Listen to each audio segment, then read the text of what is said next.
Hello, ladies and gentlemen. Let me slightly adjust this. I feel like I'm a little high.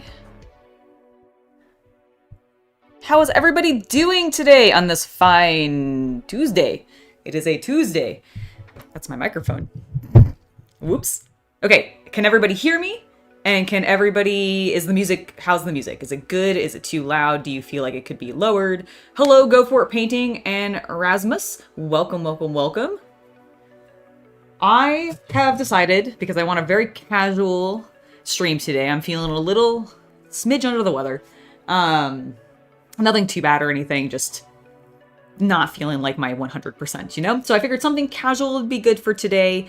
We'll continue working on the Bretonnians, as we have not worked on them since we built that one night the other day. So I figured we could work on some more today. Now, I figured to also help me feel a little bit more accomplished this stream, because I only got literally one miniature done the last time that we worked on the Bretonnians, I'm going to actually work on some of the peasants instead of the knights, because they're a little less complex, which means I can get a couple more of them done. Hopefully more than like 2. And I'll feel a little bit more accomplished about everything. Hello, Havman, Richard, Gavin, Michael, and Paul. Welcome, welcome, welcome. I'm doing all right. No sound? Can you not hear me? I have audio. Is it not coming through? I see it going through. Let me check.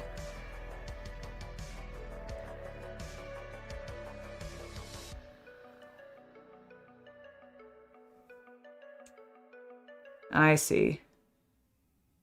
This is the, yeah, no, this is the Yeti. Yeah, you should be able to hear me. Is it okay? Anyone else having sound issues, or is it just... Sound is fine? Okay. You just... Okay, cool. Gavin, I don't know why there may not be no sound for you.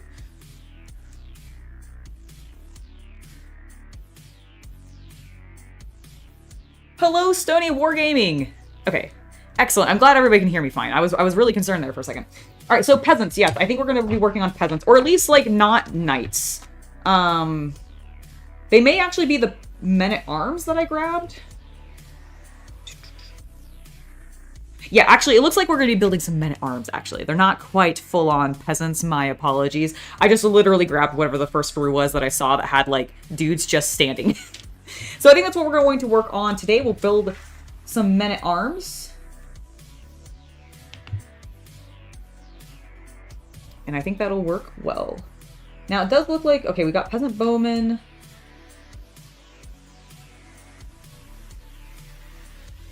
Bretonnian peasantry. Okay, then we got a couple of men-at-arms with banners. We have our Yemen, which I don't know if this is the Yemen sprue or... Oh my god, I just realized, look, there's a little... Where's my camera? Wait. Oh, is it doing that thing again? Hold on, guys. I don't know why. Occasionally, my camera doesn't actually show the things that I'm showing, so hold on. Video capture. Properties.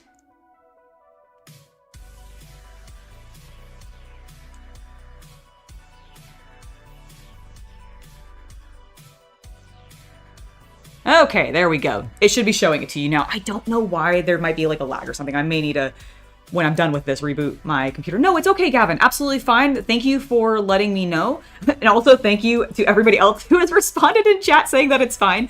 Whenever I see somebody call that out, it's just something that I like to jump on, because I want to make sure that everybody can hear and that nothing's fucking up and that we're having a good, lovely stream. All right, so we finally got my... It's lagging. Why is it doing this? Is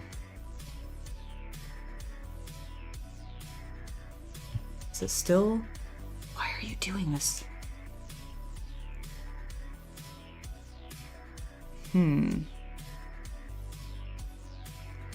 Sorry guys, give me 1 second. I'm just trying to figure out why it keeps freezing.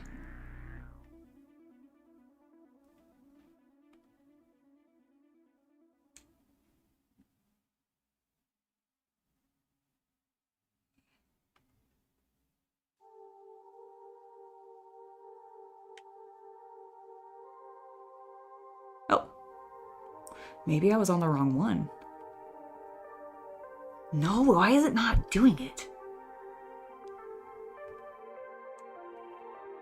Sorry, guys. Good, no problem, no problem. Good evening, everybody. Good evening.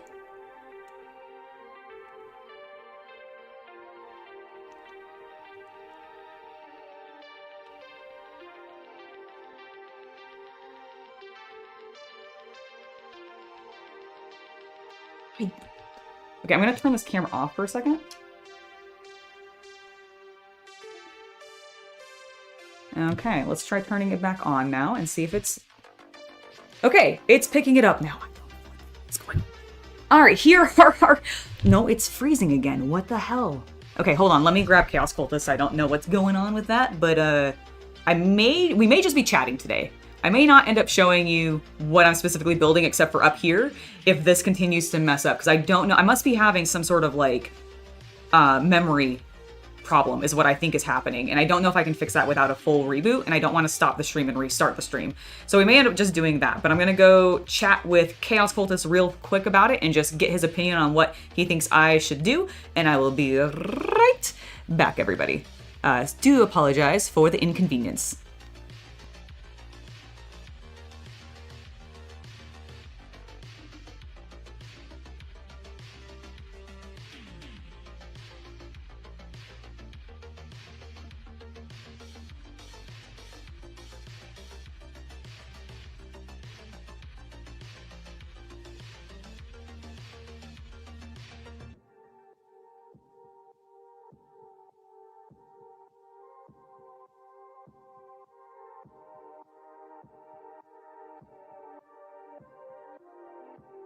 Alright, guys, apologize for the inconvenience of this, but I am actually going to hide the macro camera. I'm going to go ahead and just turn it off, put its cap back on, because I do think I'm having a little bit of memory leaking, because I did not, please focus on me, camera, hello, hi.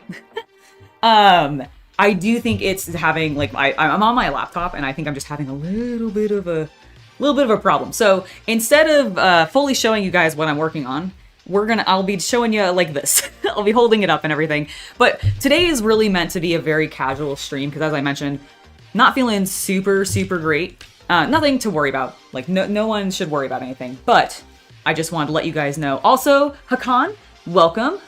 Spartan2 Paintball, thank you for commenting on sound is fine and everything. You guys are all great for telling me about that. Thank you.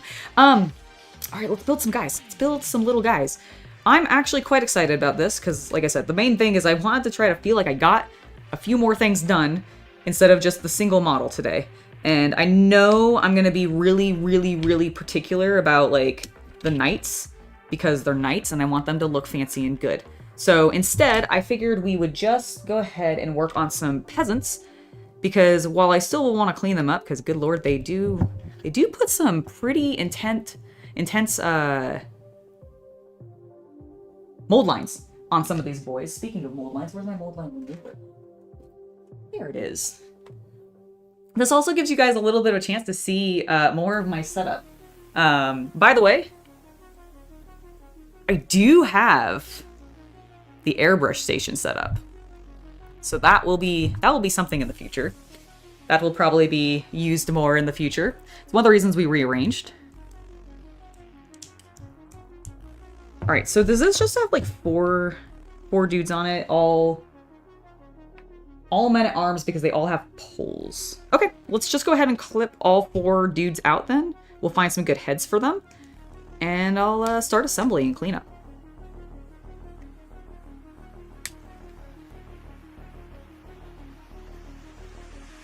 It does need the blessing of the Magos. You're not wrong. You're absolutely not wrong. I will praise the machine spirit after this and cleanse it of its chaos.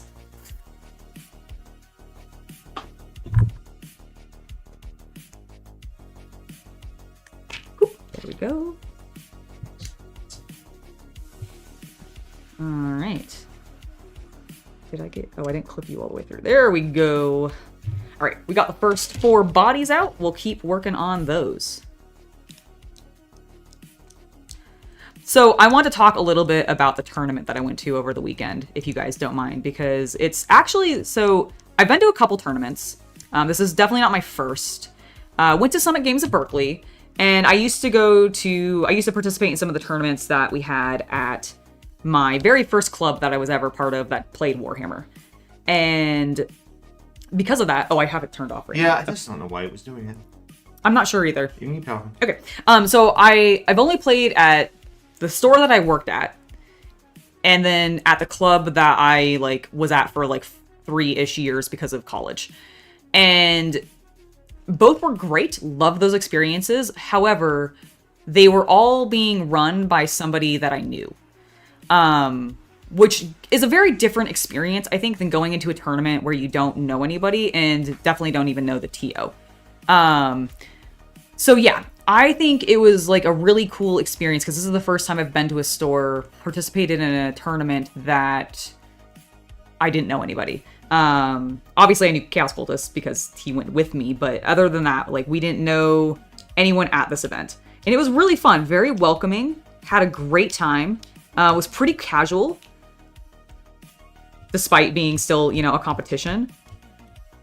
And there was actually quite a few prizes. I didn't end up winning anything because while my standing, I think, was pretty good, I wasn't able to actually participate in the painting competition. That was if you got your entire combat patrol painted before the event, which I did have a fully painted combat patrol, but I had been working on painting that combat patrol before this event was scheduled, and therefore it was disqualified from this painting competition because the idea, and this makes total sense, and I actually think it's a really cool way to encourage, especially new players, to not only get into the game, but also the hobby side of it.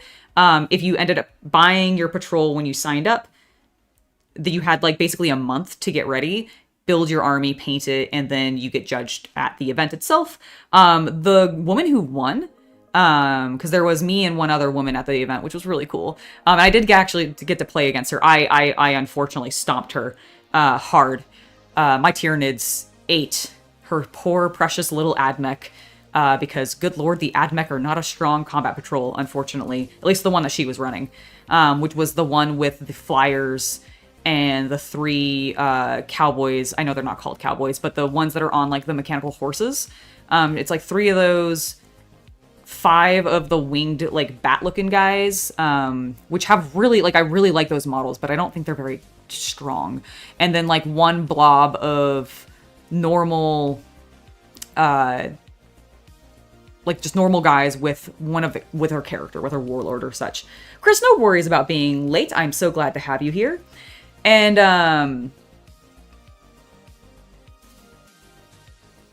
oh, okay, no problem, Spartan. I'll just call you that. So I unfortunately, with my Tyranids, my very decently strong Tyranid combat patrol, I did crush her into the ground, and she's the first person I've ever tabled, and I felt terrible about it. I'm not gonna lie, it was good. I was like, oh man, I've never done this, and I get why people get into it, because the sensation of watching your opponent remove their final model because you just absolutely annihilated them is delicious, I will admit. But at the same time, I was like, yeah, but I've also been on the other end, and it kind of sucks getting your entire army wiped out, especially by round 2, which is what happened with us. Or the top of round 3, because she went first, which was partially the problem. Is she went first, and our mission, because we weren't using normal combat patrol missions, we were doing some that the TO had made up himself. And in that particular mission, we had you could not claim your own objective, which is terrible for the Admech because they just want to sit back and shoot. And then so you could only claim the objectives in the middle or in your opponent's. And therefore, my Tyranids being, very advancey and wanting to get into your opponent's zone, it just kind of overwhelmed her. And I like I said, I felt a little bad. All right, let's do a little bit of precise cleanup here, because we do have some seam lines directly over top some details. I hate when they do that. That's the one thing I will say about these old sculpts that maybe is obnoxious compared to modern sculpts, is I don't actually mind so much that they have really obvious mold lines, because I find it's easier to see them and then you can clean them up. However, on top of having those more obvious mold lines, they sometimes put them in really just unfortunate places where you might accidentally clip off or scrape off like a button or something, or some sort of detail on their clothes. It's unappreciated, Games Workshop. So I do appreciate your modern sculpts. Thank you.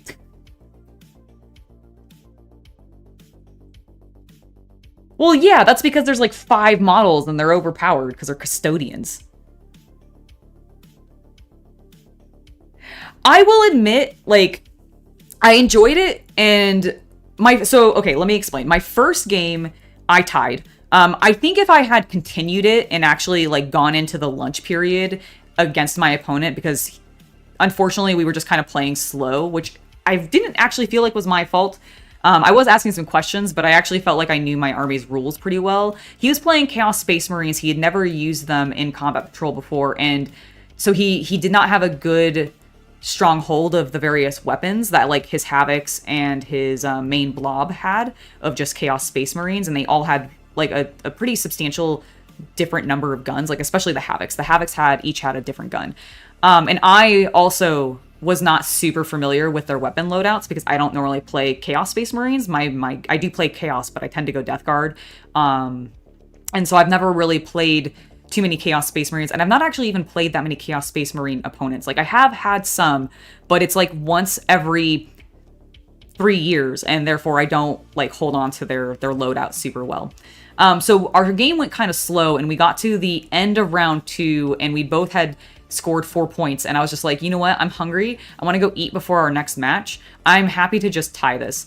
I could have kept going, and if I had done so, I think I could have easily brought in my Termagants on his back line because we were in round 3. It was about to be the top of my turn.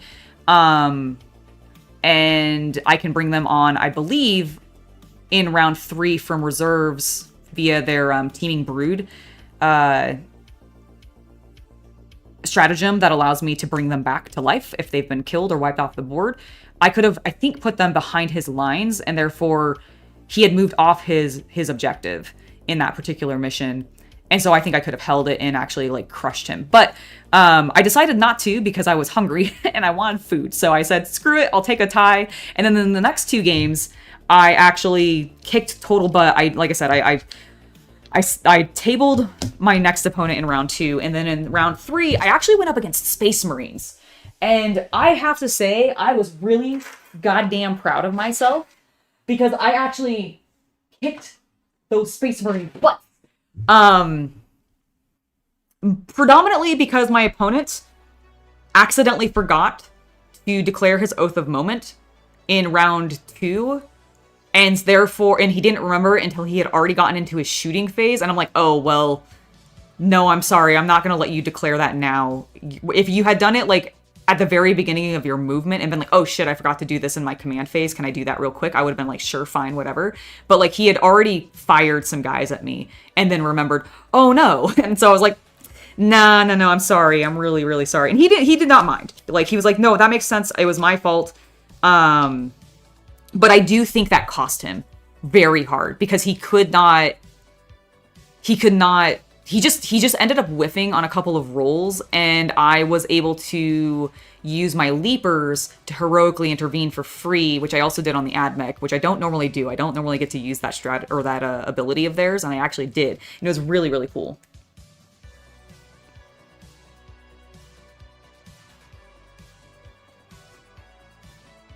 Oh, but what I was saying is about the custom missions.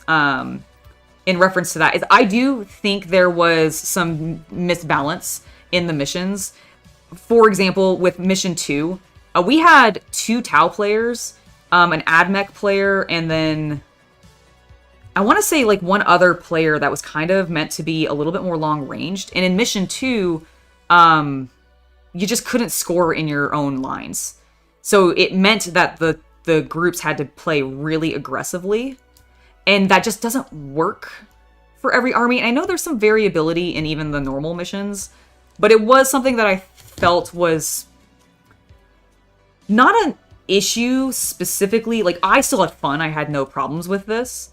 I do have one other story just that's funny about the event. But I do worry it was a little discouraging to a couple players because Some of them left early. Like there was one person or two that like left early and kind of in a huff because their army was just getting trounced repeatedly by everybody. And I think they were getting frustrated because one, the missions were just unfavorable to their army. They were running a white dwarf specific space marine, like I think the Raven Guard combat patrol, which just requires sneaking and a lot more terrain. And our boards were light for terrain. And he was on a board that had like no big ruins or cover. So it really left him out in the open. I didn't fight this person, but I had heard about it from some of the other opponents, and I felt bad for him because like it was a little unfavorable. And like the Admech, for example, I think would have had a much stronger. She could have, I think, scored a lot more points and still done like because it ended up being like against that her in our game. I think it ended up being 12 because I did kind of feed her my lictors because I had put them as her marked unit because that's what her secondary is for the Admech. And when it was near the end and I was like, I knew I'm crushing this, but I wanted to give her like an opportunity to get at least some points. And she had never scored on this objective before on the secondary. And I was like, fuck it. I'm going to at least try to like let this woman use the secondary and actually score it. Not intentionally throwing it or anything like that, but like I let them go in when they maybe shouldn't have. Ooh. Guys, I will be back in just a moment. Hello?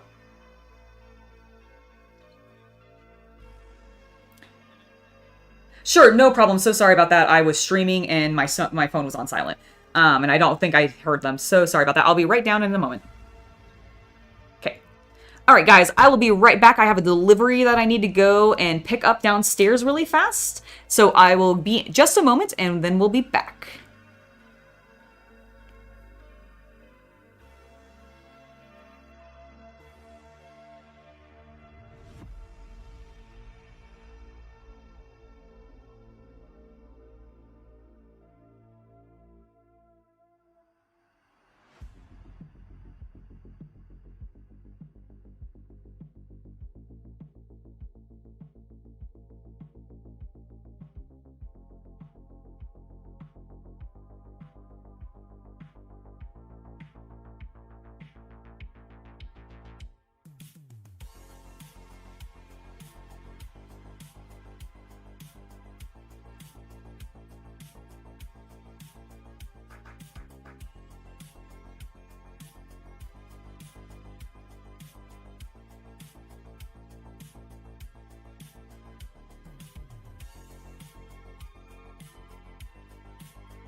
I can't believe that she just leaves you guys alone. Like, it's really irresponsible of her. Did she tell you what she's going downstairs to do? She is procuring the devil's lettuce. That's right, her dealer is driven on up because we live in California and you can do that. And she is conducting a wacky tobacco. I don't have a good word that rhymes with that. But that's what she's doing outside. And she abandoned you, dear viewers. And who knows when she could return? It could be hours. You don't know how long these things could take. She could be kidnapped. She could be dealing with the cartels at this point. You know, who the hell knows what's going on in Colombia right now. And so I'm fearful that we may never see her again. I thought I might have heard the door open, but obviously I didn't, for she is not here. Ah, have you finished your illicit procurements, madame? I have. I thought it had been too long. You thought it had been too long? I thought it had been too long. I see. I haven't looked at chat at all yet. Here you go. Excellent. Excellent. Well, hello, everybody. I have returned. When I did it, like, blew out the camera, or the audio. I'm sorry about that.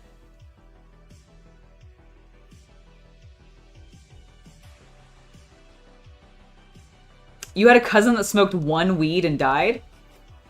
A full weed? Like the whole plant at once? That might be why. Did we lose everyone? No, we didn't lose anybody. Everybody is actually, like, really enjoying themselves. So thank you. Thank you very much. When you're done with that, can I have it? It was actually really funny. So I went down there and I apologized to the guy because he called me and he was like, I'm not sure you've been seeing my text messages, but I'm downstairs. And I'm like, oh my God, I'm sorry. Wait, what happened? The weed guy. Hey, you been there a while? He had been there for, I think it was like, let's find out.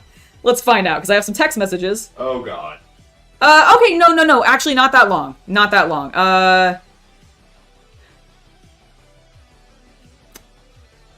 Little bit. How long? 10 minutes? Or... Oh, 10 minutes. So? Okay. You had me worried you were about to say 45. No. Not that amount. Like 10 to 15 minutes.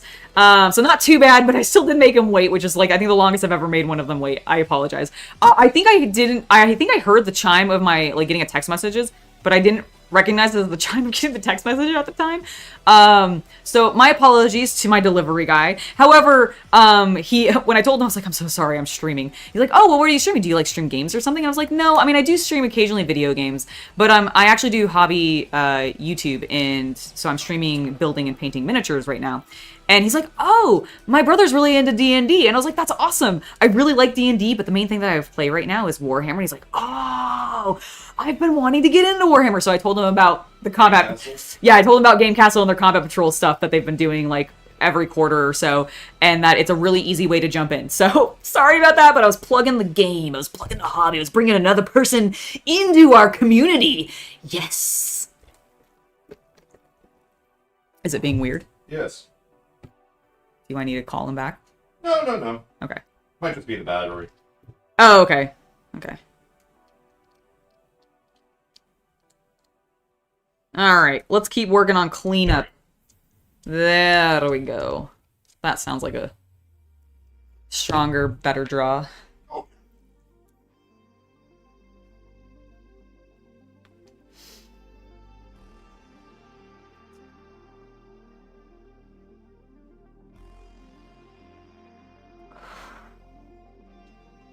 And get him into another game system? Listen, I think Combat Patrol is fine.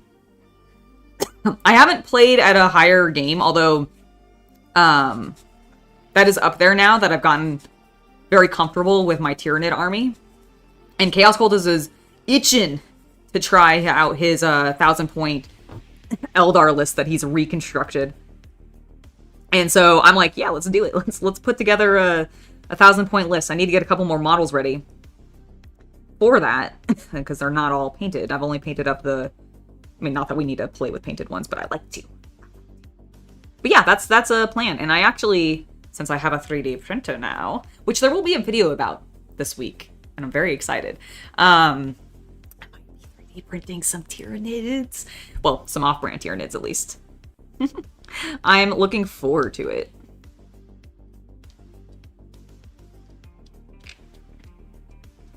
Alright, got that boot cleaned up.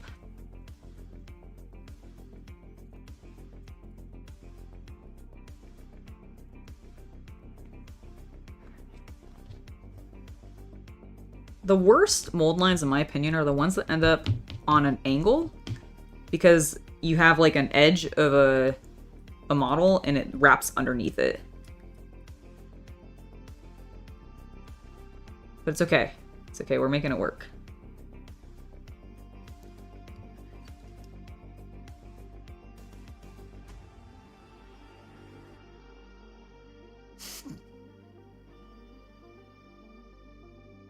I mean, Richard, you might be right. I might have, actually, got my dealer hooked on something. That's true.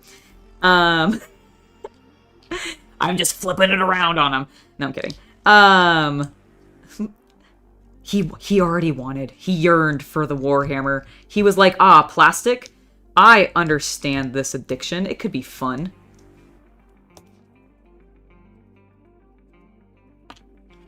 Everybody needs some plastic crack. Alright, there we go. I'm just kidding. Be responsible. Don't overspend.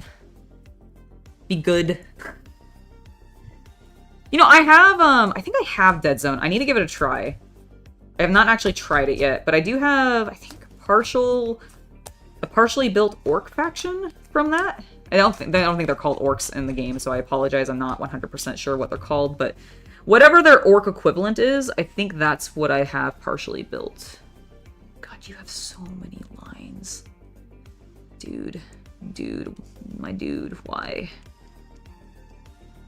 Why are you so moldy? Why are you so moldy? Could you imagine if they actually had mold on them? That'd be so gross. Ugh. Alright, let's see if we can clean this up a little bit more with some files. Ow, I stabbed myself on that file. I hate when that happens. I have this very pokey file that goes to a very fine... I can stab somebody with it. It hurts a little bit sometimes because I grab it. I grab it by the wrong end. Don't grab your files by the wrong end.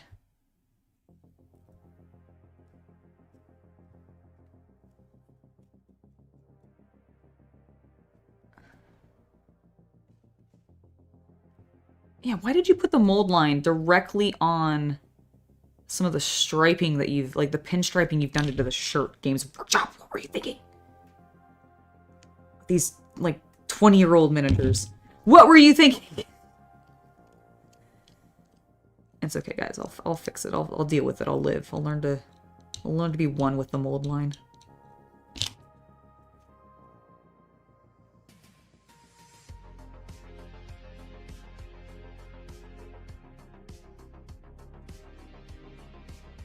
Marauders, that's right, you're right. That's what they're called.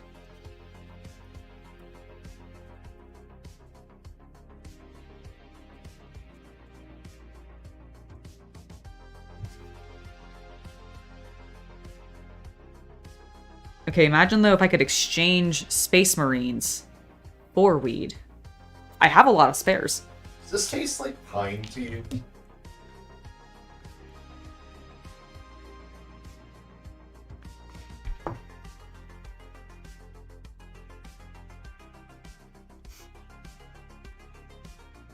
A little bit. Or like cedar. It's definitely woody. It's definitely woody, yeah. Yeah. I think it's a new flavor that we've not tried before, so that might be why. Sorry, do you not like it? Haven't decided yet. Okay. That's fair.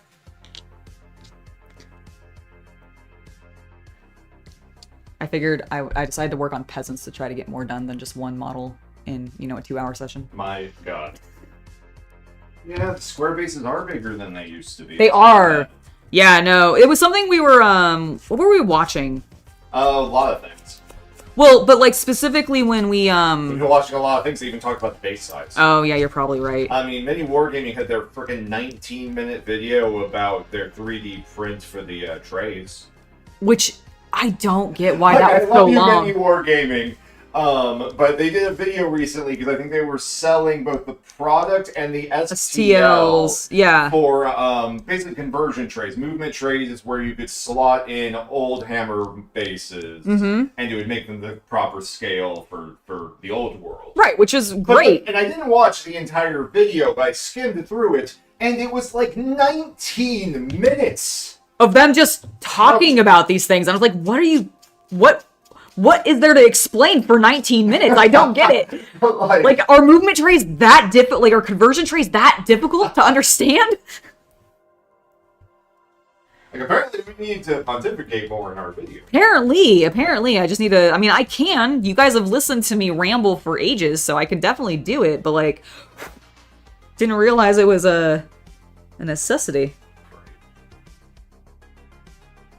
Alright, I need this one. Hey, Angela. Yes. You own a lot of toys. I do. Why do you bring them up? Oh, I noticed. Oh yeah, I do. I do. I have been collecting toys literally my entire life. I would argue when I knew you in college, you had very few toys in your home. What? In college? Are you kidding me? Yeah. I have figures and stuff. I guess you had the one shelf. Well, yeah, because that's all I could have, like, that's all I had in, like, back when I was in the dorms, sure. Okay. And you didn't see my actual house where all my shit actually was. Well, fine. My bedroom was, like, decked out, although not necessarily in figures as much. I was gonna say, wait, you saw my childhood room. Whose room was more decked out? I mean, yours was because you put drawings on the ceiling because you guys actually owned the house. Thank you. I did not put drawings on the ceilings. I put wall scrolls on the ceilings. I thought you had put some of the printed stuff out. I honestly don't think I did. Oh, okay. I think it was all posters and wall scrolls. Okay, the posters I remember. I just don't remember the wall scrolls because I thought they would have, like, hung too low, you know? Nah. 19-minute vid for the algorithm. Yeah, I mean, I guess that must be what they were doing.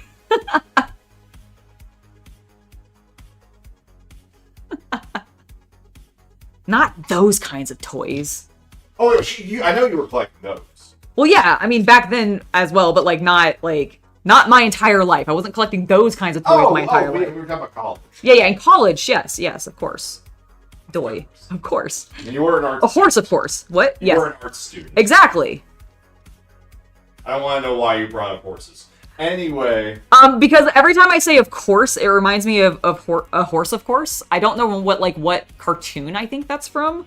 Or, like, old television show. Mr. Ed, maybe? Maybe? I'm not really sure. Fun fact. Because you don't need this camera. Uh-huh. You can bring it light. Oh my god, what? No. Okay. No, I'm kidding. Let's see if she bangs her head into it. Boop. That was intentional. No. Couldn't tell. I mean, listen, I am clumsy. It wouldn't be a shock to me. Oh, that reminds me. Yeah, what's up? What's up?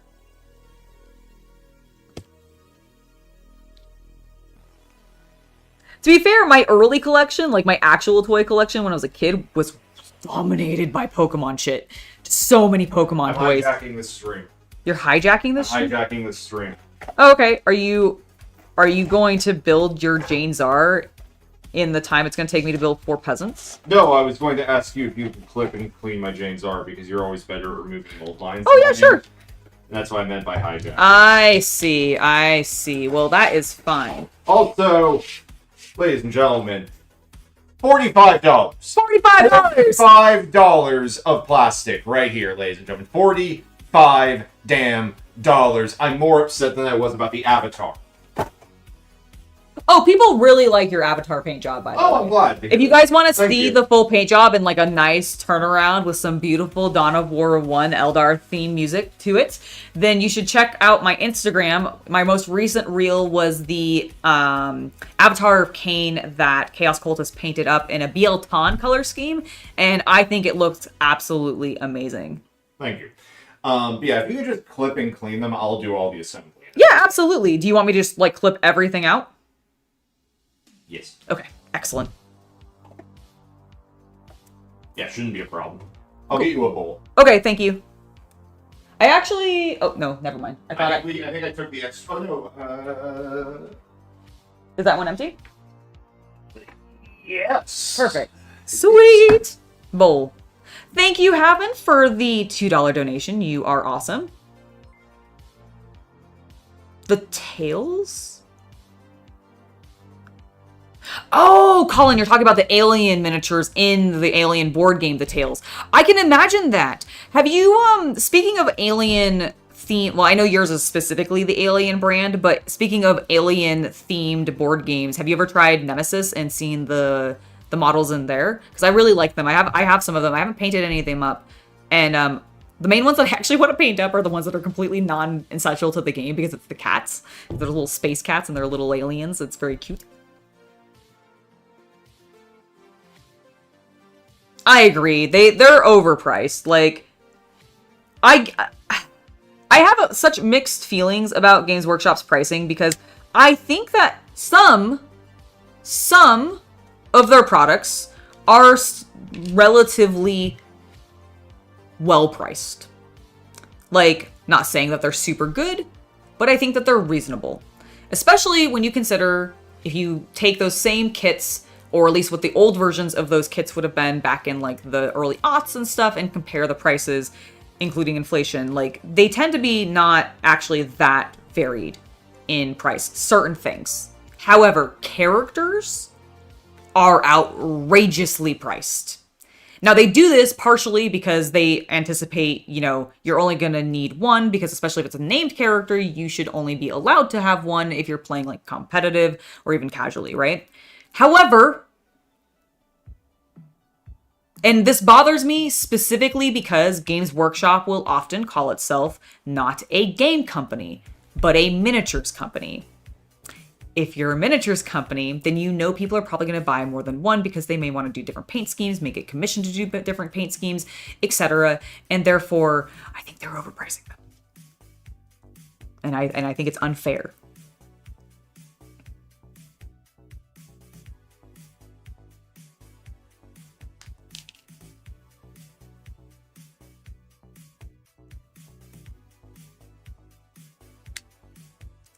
So much cool stuff going on this model.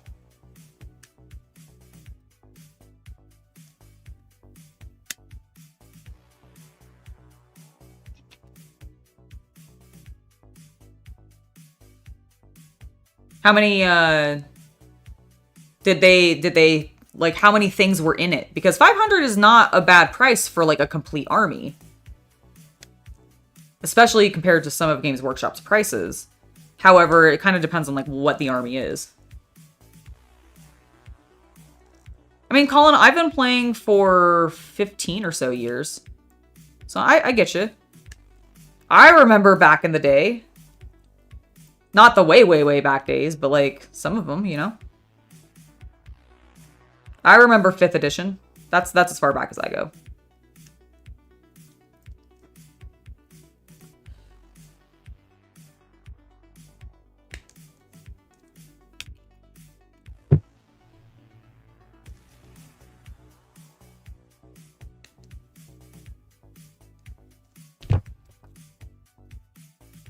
Don't start cleanup yet. Just get everything clipped out first, Angela. Then you can do cleanup.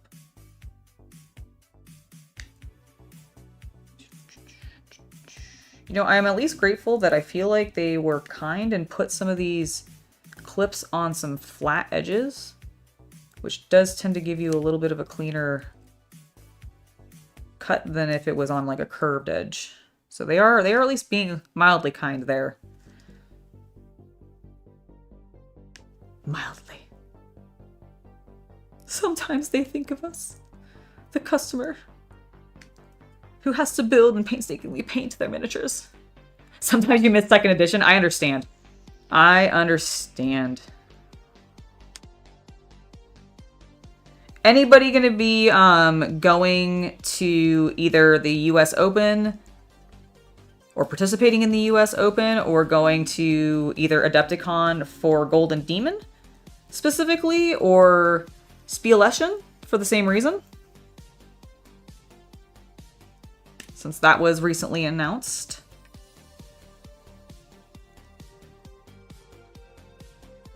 Also, have any of you who are in, like, Europe, have you guys ever been to Spielessen? And how awesome is it? Because I bet it's cool.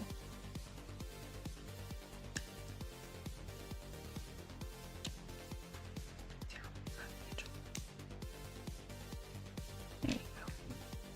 Dun, dun, dun, dun. We're almost clipped everything out. There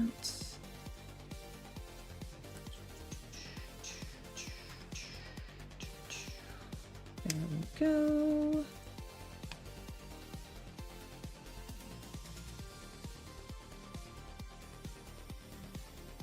Nice. You had Space Crusade when you were 8? That's so cool.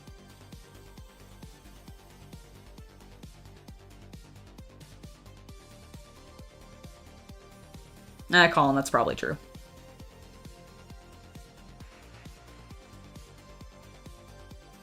Ah, Red Panda, that sounds awesome. What did you get to see when you were there? Like, what was big? I'm trying to, like, place the era that you might have been there.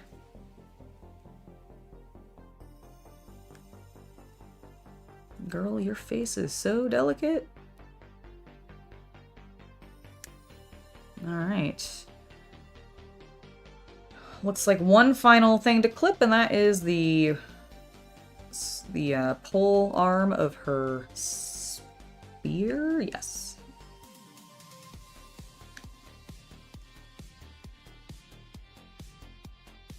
Alright. Now let's do some cleanup.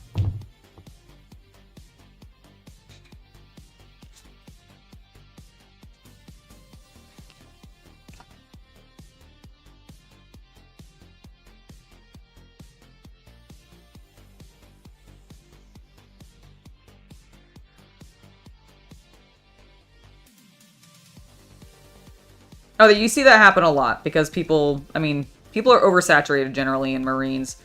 So, barring it's like a pre-painted army, sometimes you don't, I think it's hard to sell them from the impressions that I've gotten. That's why so many people end up like painting an army that they plan to sell.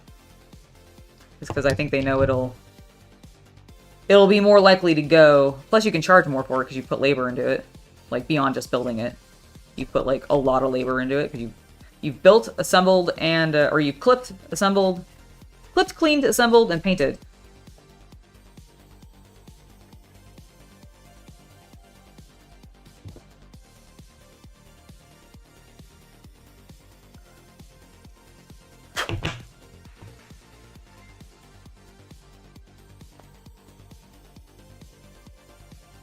That looks good. Got a little bit of sprue left there. Gentle, gentle, gentle, gentle, gentle.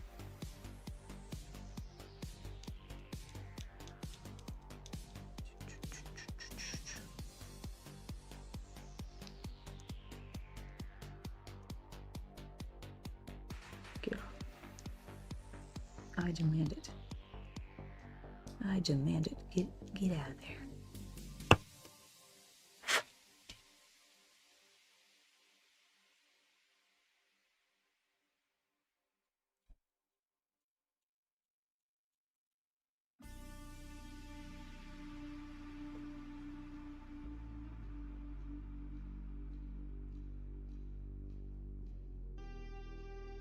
Oh, Richard Dean, welcome to the Hobby Knight Legionnaire. Hope you're having a wonderful time here. Thank you so much for subscribing. And let me know if you have any questions or if you just want to chat, feel free to. I do see you guys stand out a little bit more in chat. So I definitely try to make sure that I'm getting to every single YouTube member that is making comments.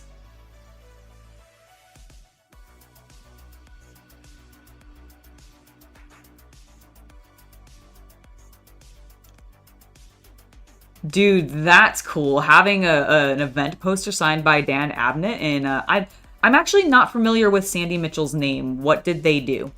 Are they another writer or are they a designer? I think, ate a piece of plastic a little bit. Awkward.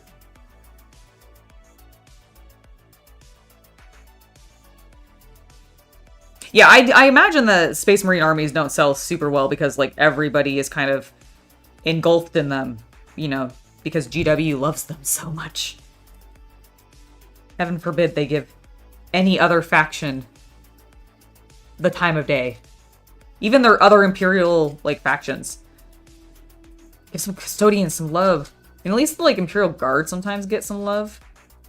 But still not nearly as much as the Space Marines. Alright, that looks and feels pretty clean.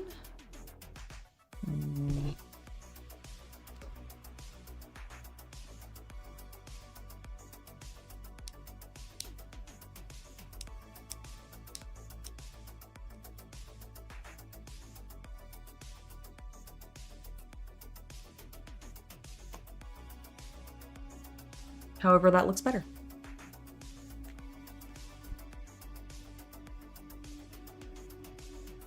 Don't drink your paint water. No. Don't do that. Mambo240. We are not paint lickers here. Well, I mean, I don't know about you guys, but I'm not. I never really got into like that trend.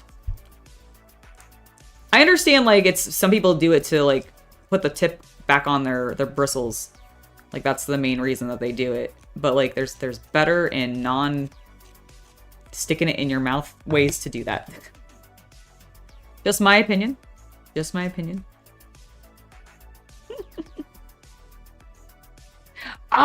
He's the writer for Caiaphas Cain.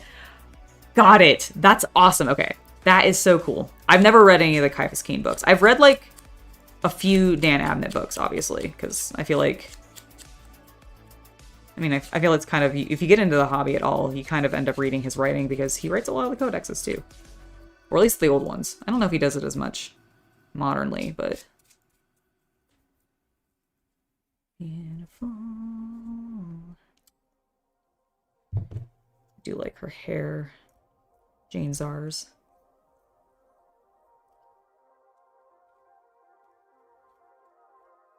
I like the Banshees. I think they're rad.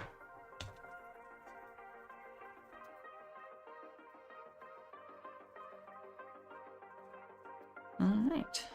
That looks good. Where's our other clipping? There you are.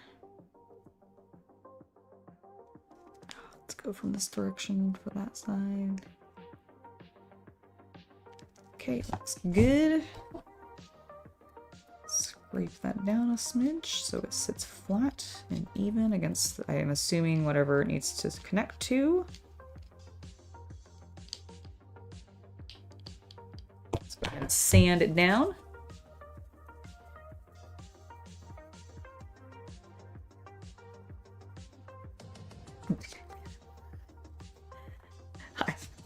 I do not condone having paint water one time every 5 days. Like, no. I don't condone it having it anytime.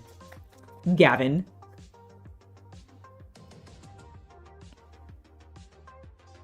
It really is dependent. I mean, the thing is that you got to keep in mind when you're buying a used army like that is lots of different artists are going to price themselves very differently because it depends on how much they value the time and energy that they put into their paint jobs. Some artists will sell their shit super cheap because they don't put enough value into the time that they spent painting and assembling and doing all the work to create this, like, cool looking army. Other times people, like, really overprice themselves, and so they sometimes sell them at ridiculous prices, even if their paint job isn't necessarily warranting those prices. So it's really kind of a... You just gotta feel it out, and you gotta really take into consideration, like, your personal value that you put on the army. If you think what they have done is a $500 worth paint job and it is the army that you are interested in running, and like it looks cool and it's assembled the way that you want, like it's the with the correct weapons that you want, for example, then that might be a good price, because you have to factor in, okay, well, what would it be for me to paint and assemble this myself? How much time, energy, and then actual cost would it be to purchase all the miniatures, all the tools you need to assemble, all the stuff that you need to paint, etc. Even if you go with the bare minimum, there's a lot to factor in. That's a lot to factor in.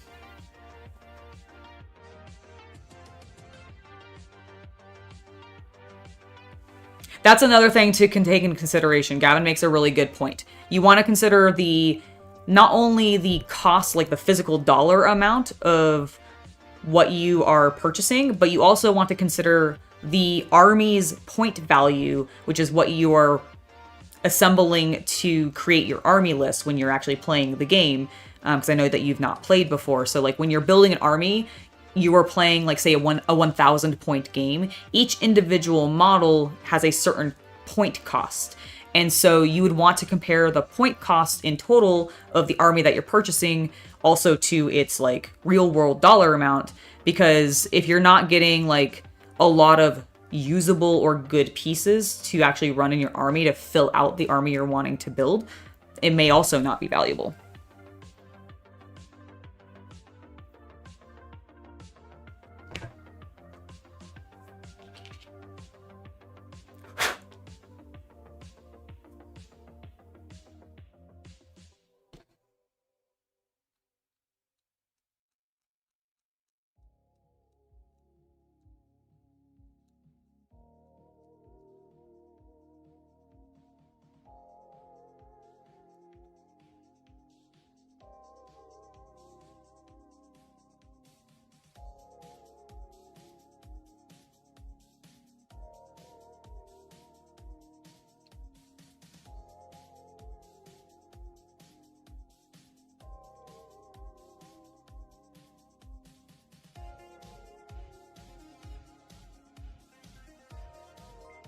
Because, like, if that's a full 2,000 point plus army, I think that's a pretty good deal. Especially if it comes pre-painted. I don't know if you've said if it's actually pre-painted or not.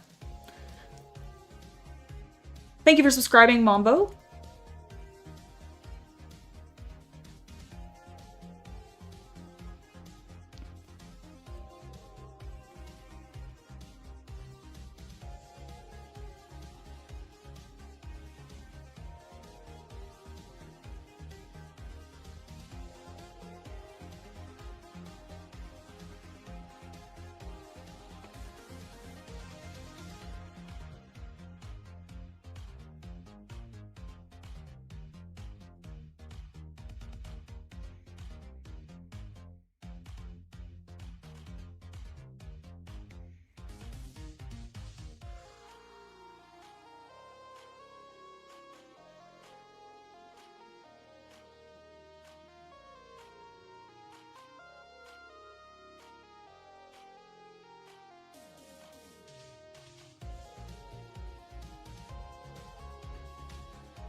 It's me dramatically blowing dust off my figures.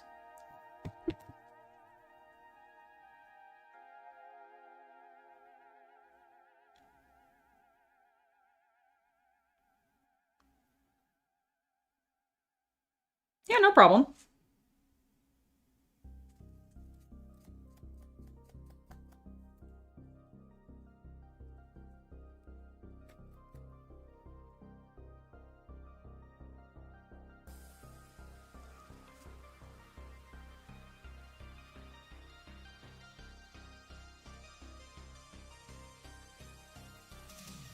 Alright, let's clean up something a little bit more delicate. With this beautiful tip of her spear.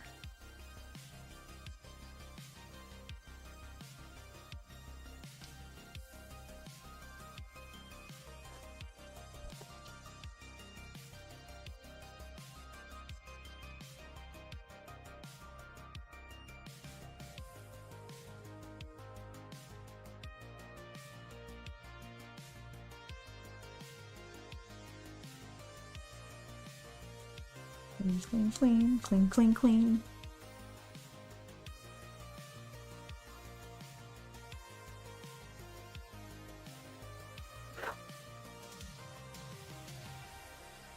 need to zero in your scope, Michael?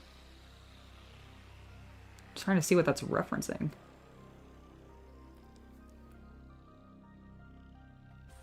Well, I can't scroll up enough to apparently see. I don't know what you're referencing.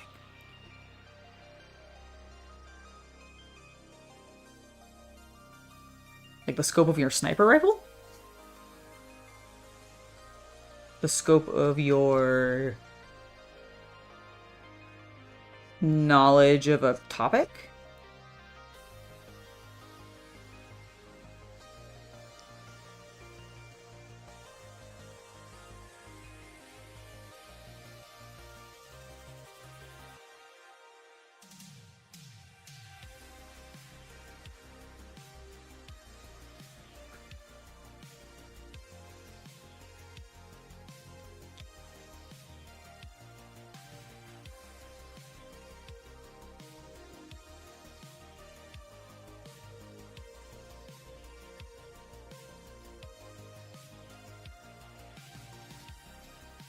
For your rifle. Oh, okay. Nice.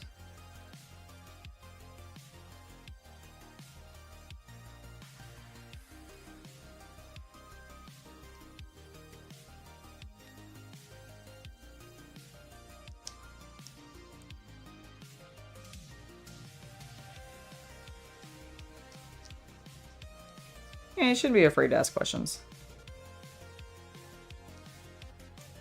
There's no such thing as a stupid question. You just may not understand something, and that's okay.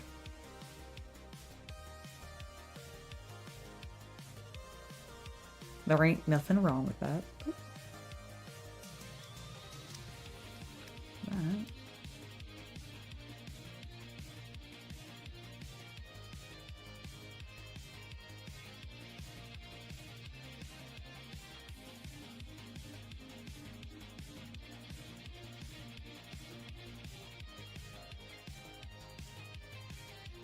And if a community does, like, treat you like an idiot for asking questions, then honestly, they're not a community worth being part of. And whatever they're selling or trying to, like, do or show off is probably not worth learning. That's just my opinion.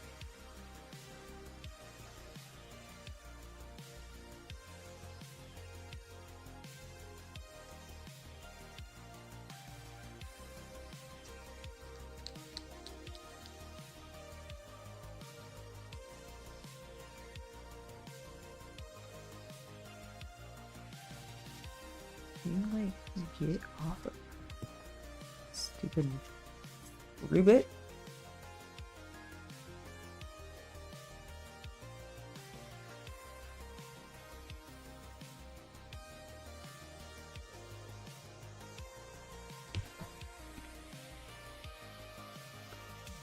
This ribbon off of her sphere has so many little mold lines. There we go. But it's also very, like, thin and delicate, so I'm just trying to be really careful not to break anything. Hence my concentration. I apologize. That's cool.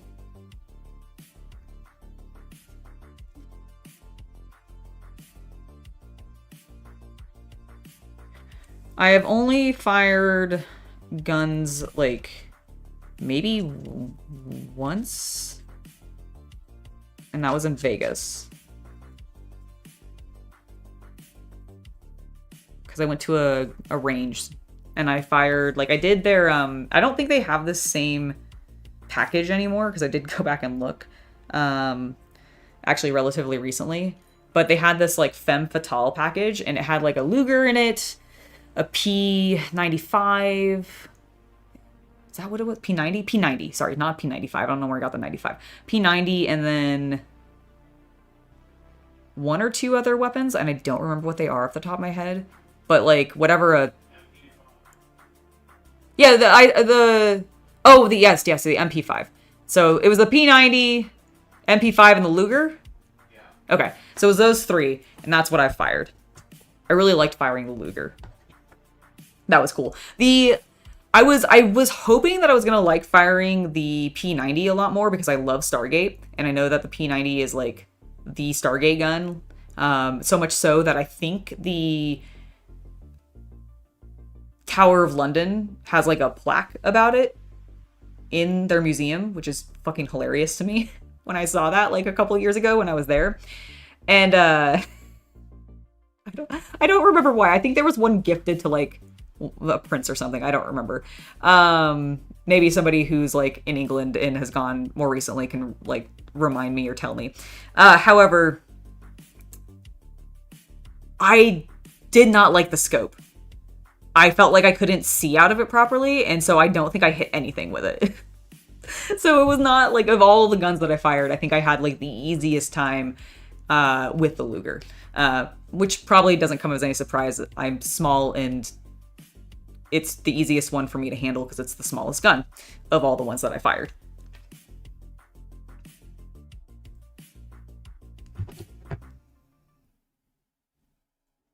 All right, some delicate armor to clean up.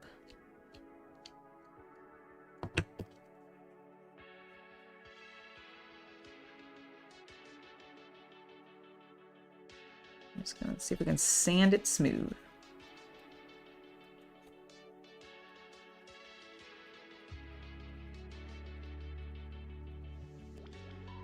Oh yeah, this is working fine.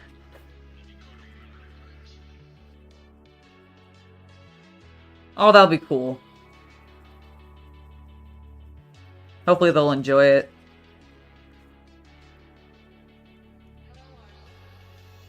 Do you think they'd be interested in like going hunting or something with you? Like, I don't know if that's what you do, is if you hunt or something.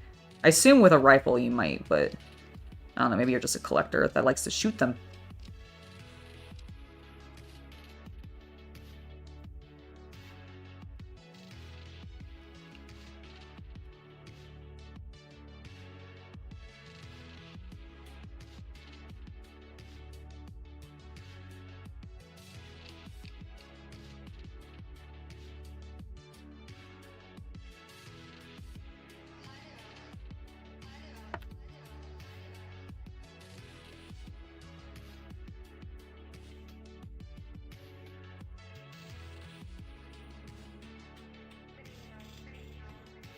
Oh yeah, no, I knew they were banned. It's just that in the Tower of London, like I said, in their museum, like in their armory, they have a P90 in there. And it even talks about Stargate, because I think it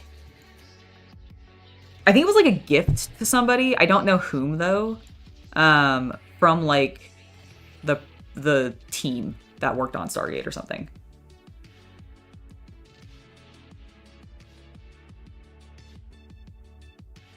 Okay. Nice bolt action rifle. 22 caliber. Sweet.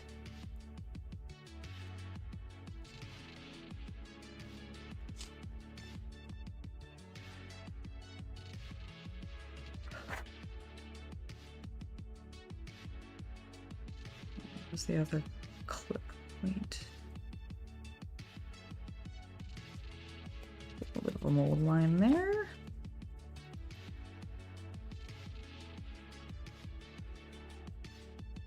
Beautiful, smooth Eldari Wraithbone armor.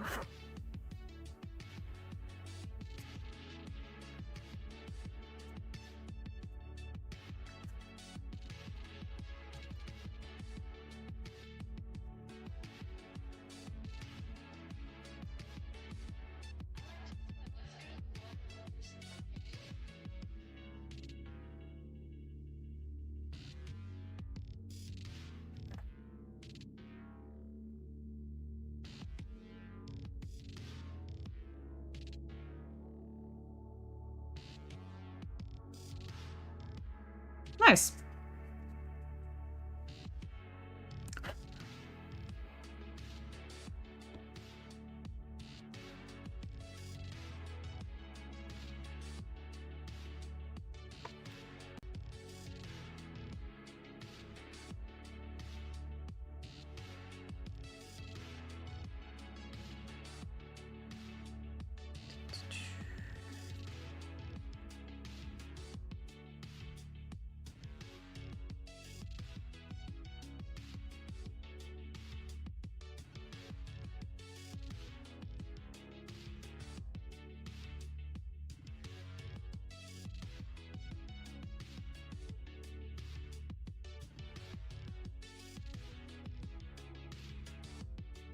All right, that one looks, I think, pretty good. Let's take care of her other thigh and butt cheek.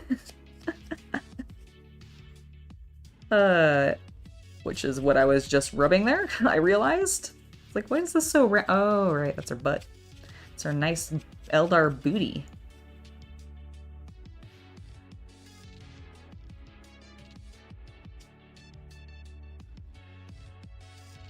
That's what I want Joy Toy to make action figures for. Some goddamn Eldari would be sick. Give me a Jane Czar in, what is it, 1/80th scale? Is that what they're... No, 18th? 1/18th, that's right. 1/18th scale, please. Thank you.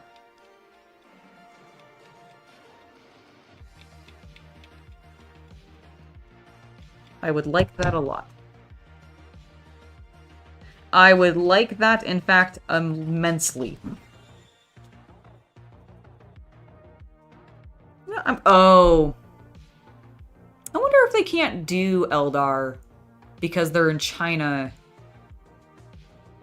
and it's fantasy. I have no idea how that works.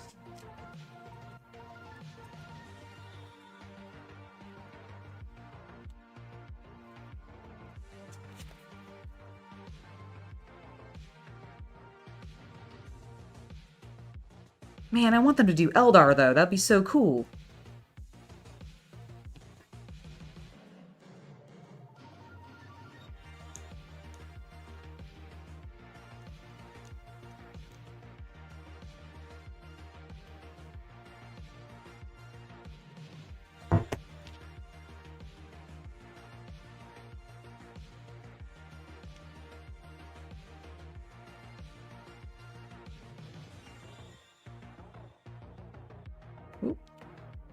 Found another place where I clipped. And that definitely needs to be out of there, because that is a connection point. Angela. Inspect your pieces better. Girl.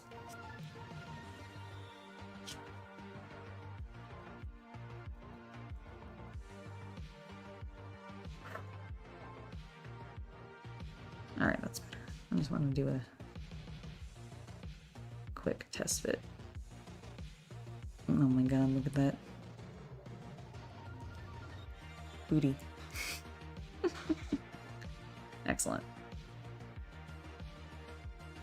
All of his models have like very sculpted butts, including the Avatar Arcane. My god.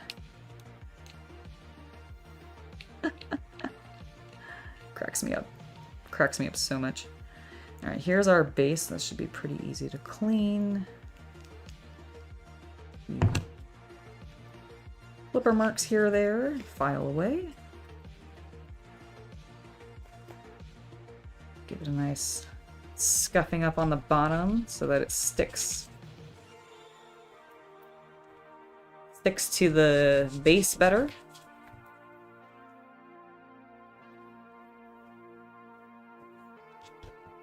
If that's something that you guys don't know, potentially, I'm sure a lot of you do already, but in case there's some people out there who don't know, if you want to make sure that your pieces really stick together and the glue has somewhere to really bond to the plastics especially, or the resin or whatever you happen to be working with, scuff it up a little bit. Like, scuff up the connection points. Make sure that they're clean, there's no paint on them, which is only really matters if you're doing like sub-assembly and sub-painting. But, or painting with sub-assembly, sorry. But it's a really good way to just make sure your bonds stay better. And the reason I bring this up is because recently I was doing a little bit of tidying and rearranging of where I store all my like completed miniatures, or at least like the bulk of them, because I need to make space for my Flames of War models to be in there when I'm not playing with them.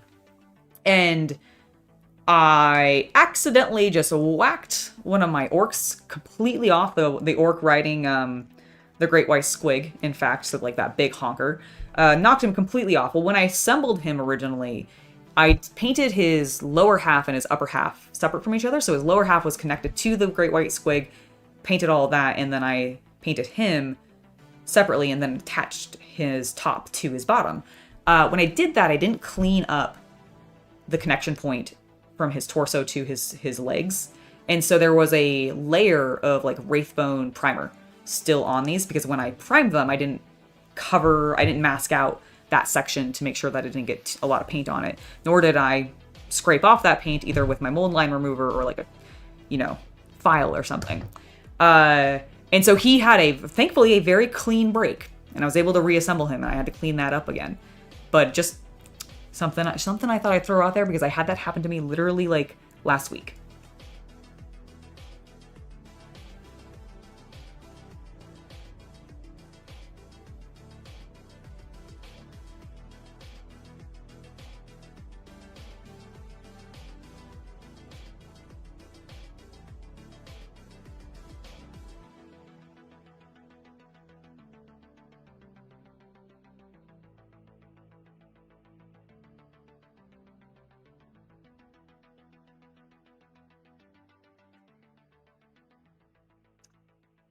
I'm not going to tell you what you can own in America.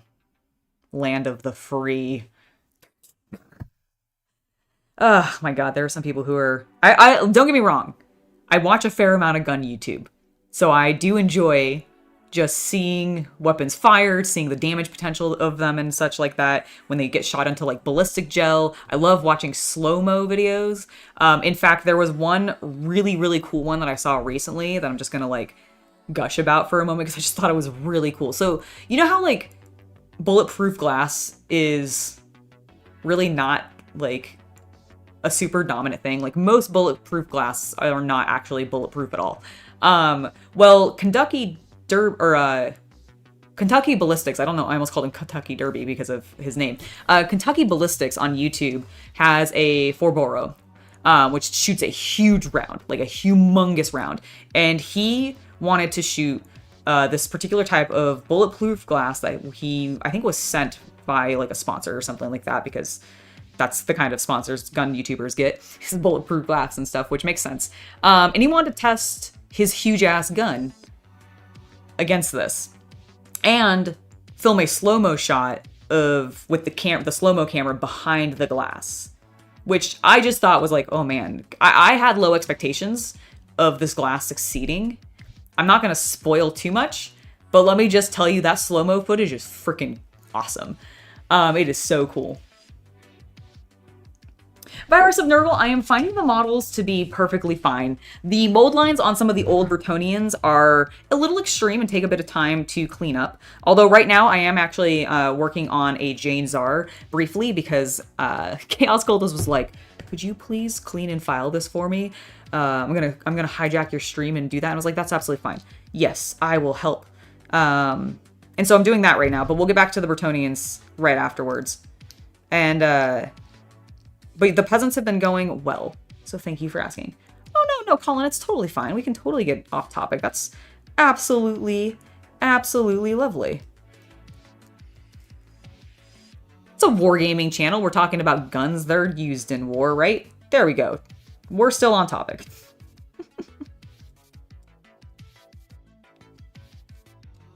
This thing is like a, it fires basically like what I would describe as like a bolter round.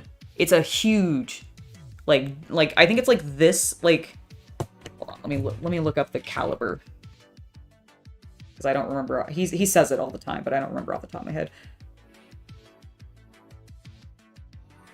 I also don't know if I'm spelling the gun's name correct. Not Jin, gun.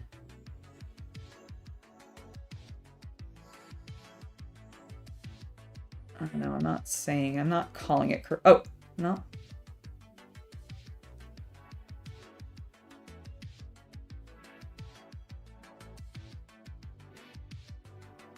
Okay, let me just look up Kentucky Ballistics.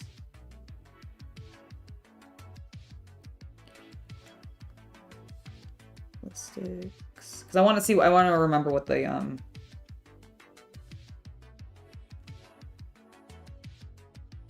want to make sure I'm getting the name of the gun right. 4-bore, sorry, it's a 4-bore rifle. And it fires a freaking gigantic, okay, All right, let's now look up what the rifles 4-bore rifle. So it is a black powder rifle. This is why I'm bringing it up, because we were talking about black powder guns, and this is a black powder weapon. It is a black powder caliber of the 19th century, used apparently for hunting large and potentially dangerous animals. So I do think it's like not exactly an elephant gun, but like essentially an elephant gun. And all it says it fires a caliber between larger 2-bore and smaller 6-bore rifles. So I guess bore is the caliber. So it's a 4-bore caliber gun, I guess. I'm not 100% sure if I'm saying that correctly, so I do apologize to any gun nerds out there who are like, oh my god, this girl. Why is it called 4-bore? 4-bore refers to the diameter of the inside of the barrel. Okay, so it's a 4-inch diameter on this barrel. Huge. So it's just a really big gauge. Oh, what am I doing for heraldry for my knights? I'm doing a mix. So I've had a couple of ideas of basing my heraldry off of pro wrestlers, because the first knight that I built in my previous stream, I chose to put on him the eagle, like the bald eagle helmet. And I immediately was like, oh, the American Nightmare. And if you're not familiar with the American Nightmare, he is Cody Rhodes, the son of Dusty Rhodes, who was the American Dream back in like the 70s and 80s predominantly, I think is when he was mostly doing stuff. He might have done some things in the 90s, but that was like him winding down and taking a lesser role by that point. And he also, like what I actually know the American Dream from the most though, is still wrestling related, but he was the coach and lead like trainer at NXT back when WWE was doing NXT Gold, or like the black and gold era, which was like their early stuff, when like Kevin Owens and Sami Zayn and Neville were there, and Sasha Banks, and like when Charlotte was just starting out, Bayley was like getting her big push, etc. So he had a really pivotal role on a lot of the wrestlers that I grew to like a lot.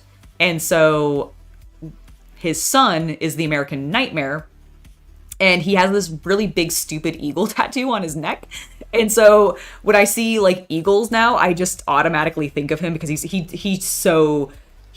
abuses the American portion of the American Nightmare with like flags and eagles and like the color scheme of the US, etc. Like it's all spangles and banners and stars everywhere.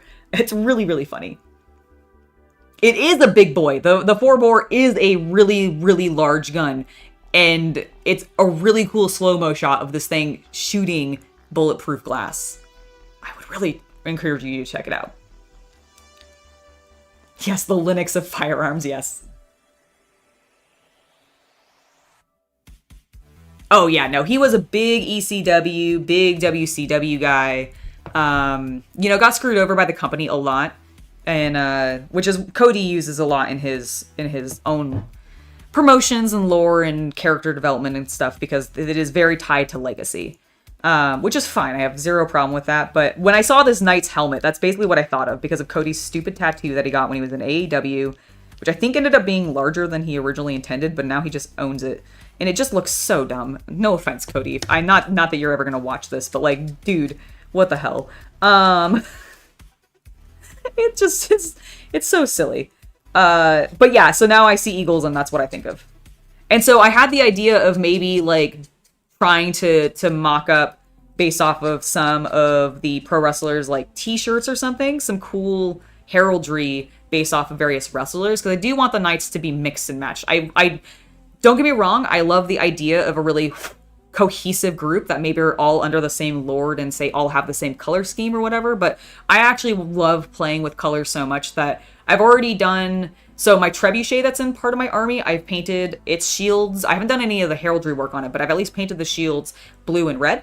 And then on the one knight that I have painted from like a while back, because I actually do have some old Bretonnians, which is funny because now I have even more old Bretonnians because of the new release, but I did have the old red box for Bretonnia, not complete. It didn't have all the Pegasuses and a couple of the other, like, I think it was mostly the wings for the Pegasus that I'm missing. So I can 3D print those because I have a printer now. But yeah, so I've done, and that one was in a black and red color scheme that I painted up a long time ago. So, and I do want to do like some really wild colors as well, like yellow and purple, or like blue and orange together. Like go really, really generically sports team, which also I think would tie into maybe theming them a little bit off of the wrestlers, which I tend to actually do, weirdly enough, especially with fantasy. Because for my Blood Bowl team that I painted up, my entire theming for that was Dark Order. If you're familiar with them from AEW back when, you know, they still did shit. So bitter. It's fine. It's fine, I'm just sad.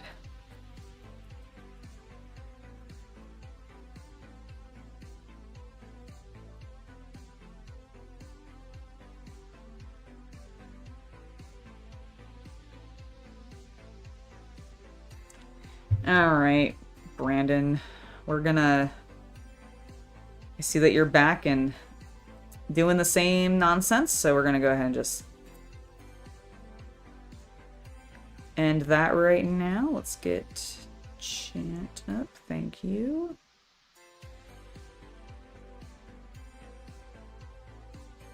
Go and just hide you. All right, there we go. Exactly. It was. And, well, okay, when he went back to WWE from AEW and Randy was there, and I think, who else was in him with Legacy? It was Randy, because Randy was, like, leading them. And then it was him, and then, let's see, who was in Legacy?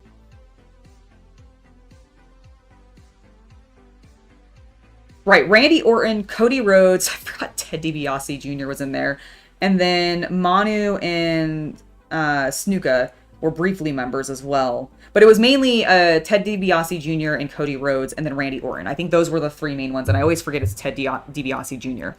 Exactly. And so, like, I do think there was a period where, like, all three of them were back in the company briefly when Cody first got there or something like that. Or maybe they had teased it. I don't remember. But yeah, it would have been really cool. I also really like Old Gold Dust as well. Although I will say that Dustin Rhodes doing epic... Well, he was doing some really cool stuff in AEW. I think he's mostly a trainer now. I don't think he does as much in-ring. Although I don't think he has officially retired either. Can I just say that I wish that the really bloody battle between him and Cody had been here.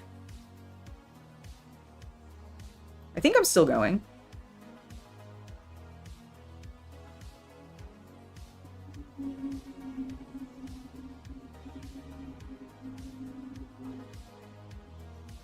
I think we're still up. The Eternal Crusade, have you gotten back at the stream buffering? Yeah, it was. I do think I briefly had a disconnect moment, so there was something, but it rebuffered and we're still here, and I think we're still going. So I think we're good. Sorry about that. Alright, well, we've got about a half an hour left or so anyways. Let's keep going. See if we can finish up Jane Czar here with cleanup. We should be able to without a problem. But yeah, I really liked that bout between Cody and Dustin when they were first starting AEW. I just thought it was really cool. I think it would have been like a really neat... Not that I really want to see Dustin retire, but then at the same time, like, I feel like every time he comes in now, he's always going in these really bloody matches, and I'm like, dude, stop. Don't injure yourself, please.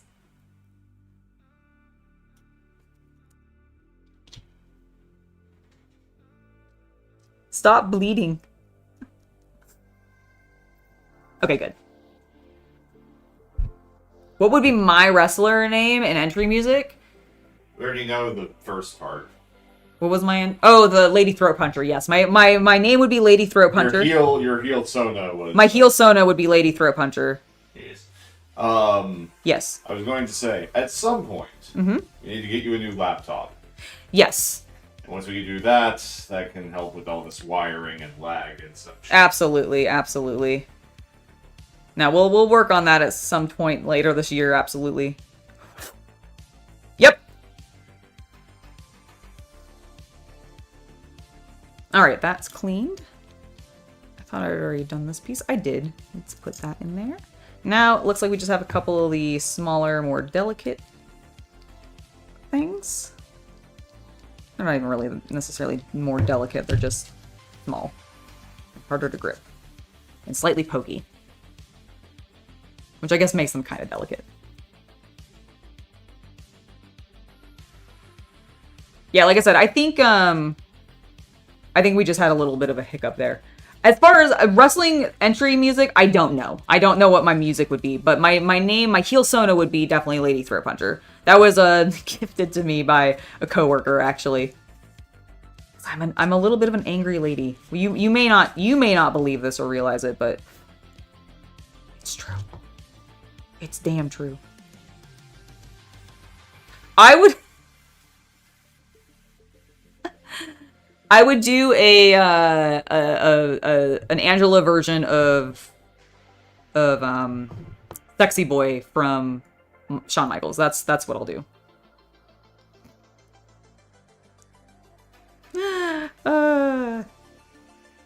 That'll be for my face persona. We have to come up with a name for. Because it really doesn't fit Lady Throat Puncher, but...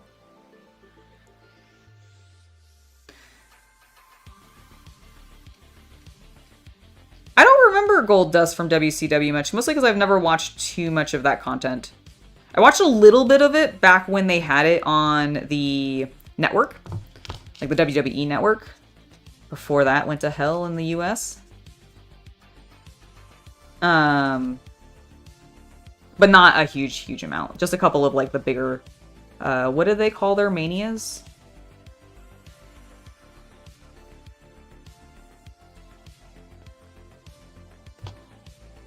I don't remember what they called them.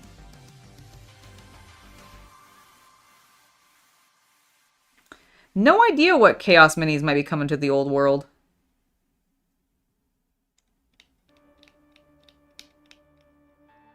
I haven't checked to see if they've announced any other factions in the same way that they did the Orcs recently, where they were like, we're bringing everything back.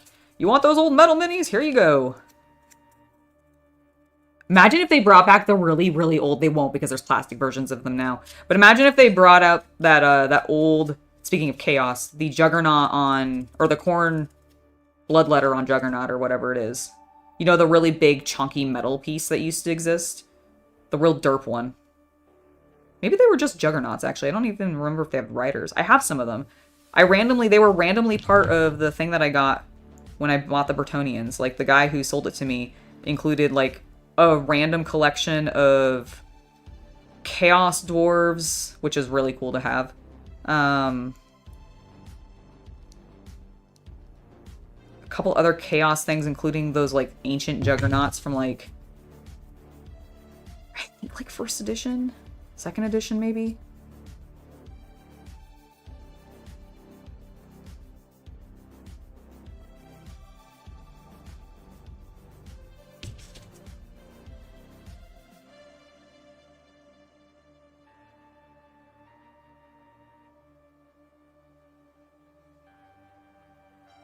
Curse you and your super fine flat armor, Eldar.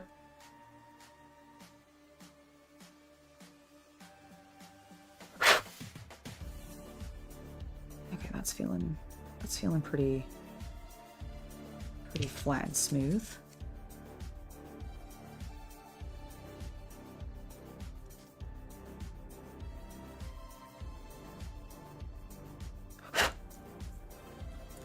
Definitely the outfit would be different shades of purple. Maybe a little bit of black mixed in there. I just go with Dark Order's color schemes, black, silver, purple.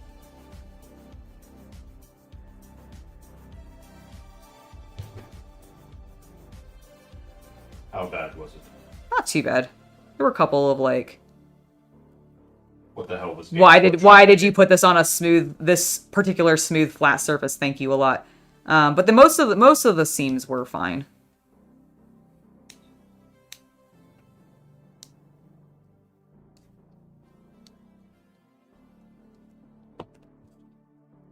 This was on, like, these two pieces, actually. These, I think these are her feet.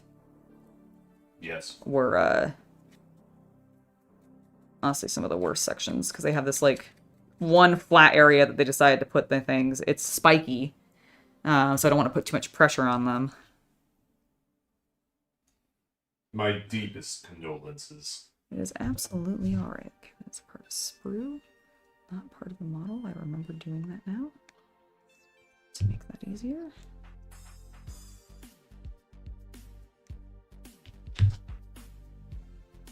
I'll be almost ready for you.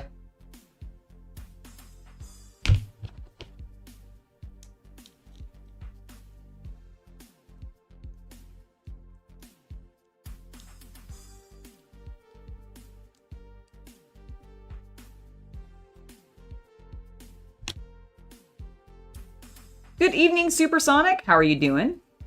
I am doing pretty well. Feeling a little under the weather, but not too bad. That's why this is kind of a casual, mostly chatting stream while I build up some miniatures. Oh, William, thank you. I really appreciate that.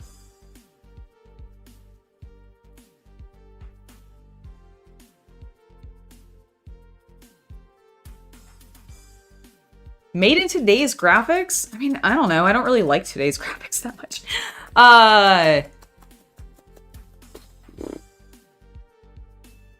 Vampire the Masquerade. Like, I don't want them to change anything else. They can just update the graphics, but it doesn't exactly work that way, so... But yeah, Vampire the Masquerade would be cool. I like the old school style. Like, I'm actually a big fan of the PS2 era graphics, especially. But I do enjoy also, like, PS3. Like, modernly, there's some, don't get me wrong, there's some really cool, very fancy looking things out there. Cyberpunk 2077, for example. Absolutely love the look of it. Could spend plenty of time in that world. Really enjoyed Baldur's Gate 3. Again, very up-and-to-date modern graphics with, like, full mocap for, like, all the characters and all that kind of stuff. It's crazy. But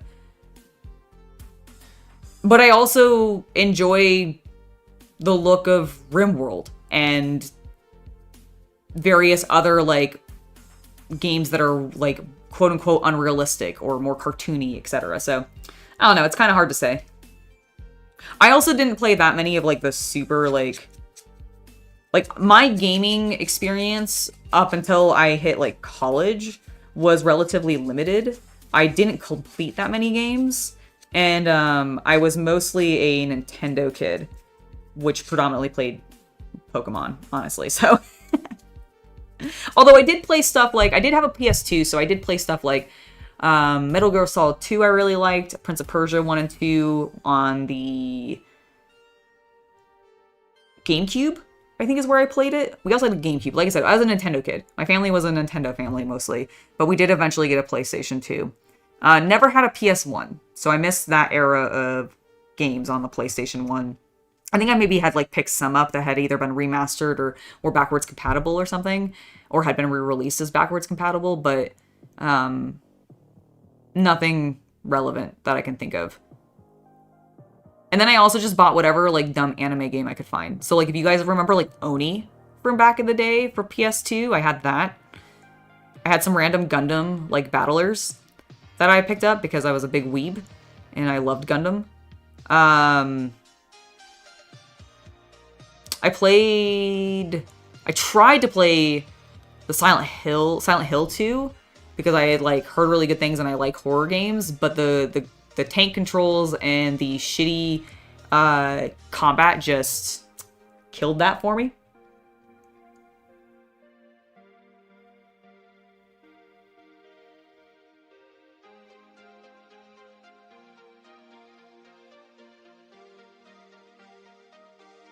But they've done Super Mario in modern.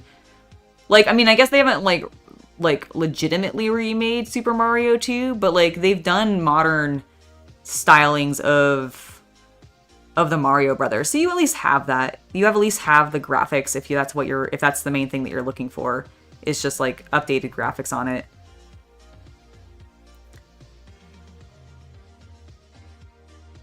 You know what I would also love to see come back, and I think there's been like rumors of it? Skies of Arcadia, because I never got to play that, but it looked amazing. And I don't even need them to necessarily like super update the graphics for that game, because I like that era of sprite style. But that would be really cool.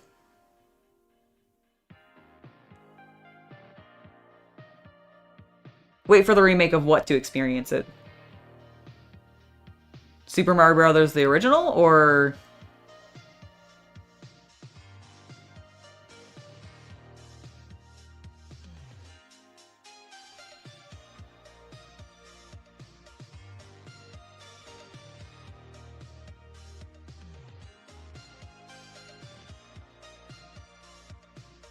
Thank you for subscribing, Derek Pocock. Welcome. There's a lot of games out there. There's tons, I'm sure, that people may or may not want to see updated. I think, okay, here's the thing for me, though. I'm personally very tired of companies just coming in and updating the graphics on these old games. Like, don't get me wrong. Loved the remaster of 4 for Resident Evil. Enjoyed watching people play some of the other remasters for some of the other games that they've come out with recently, Resident Evil or otherwise.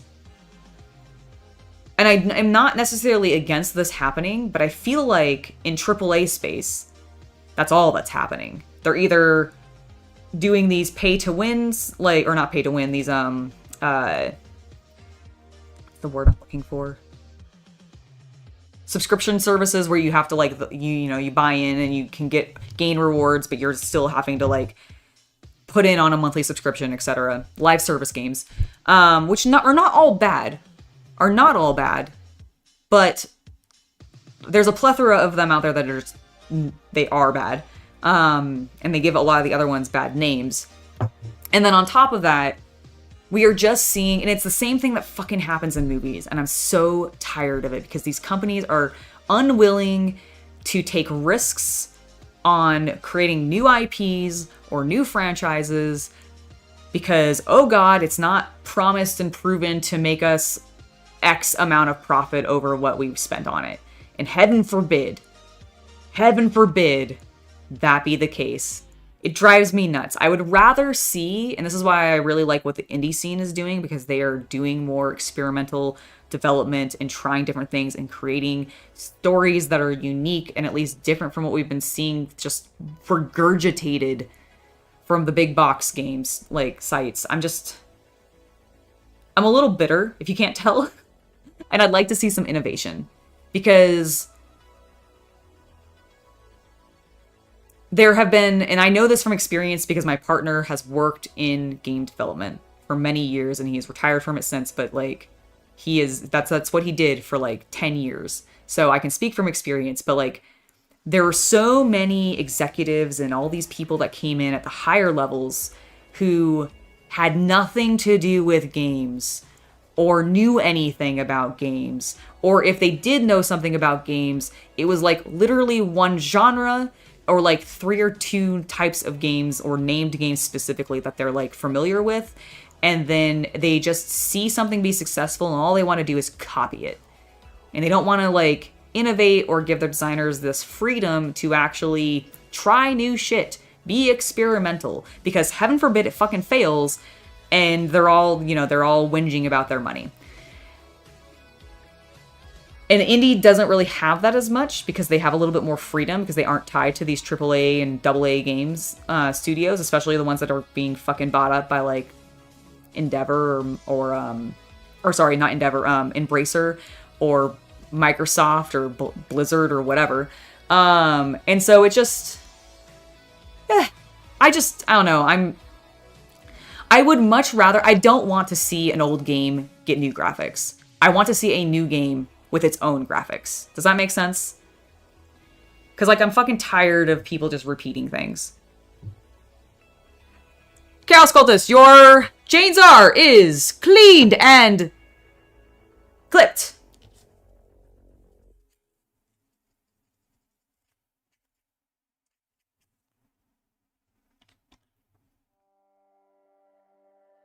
I have no idea if he heard me.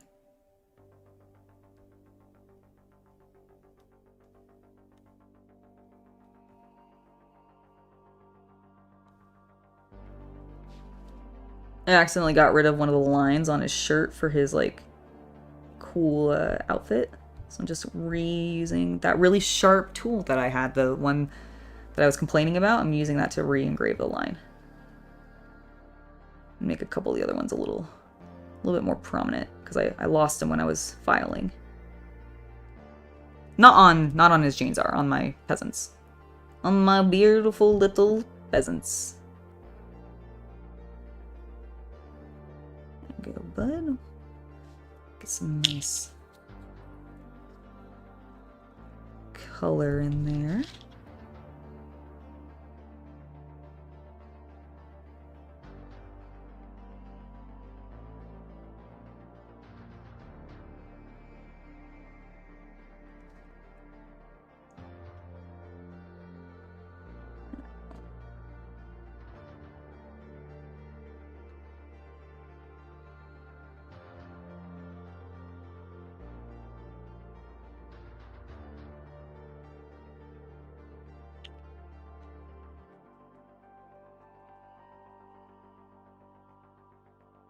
All right, there we go. I think he's...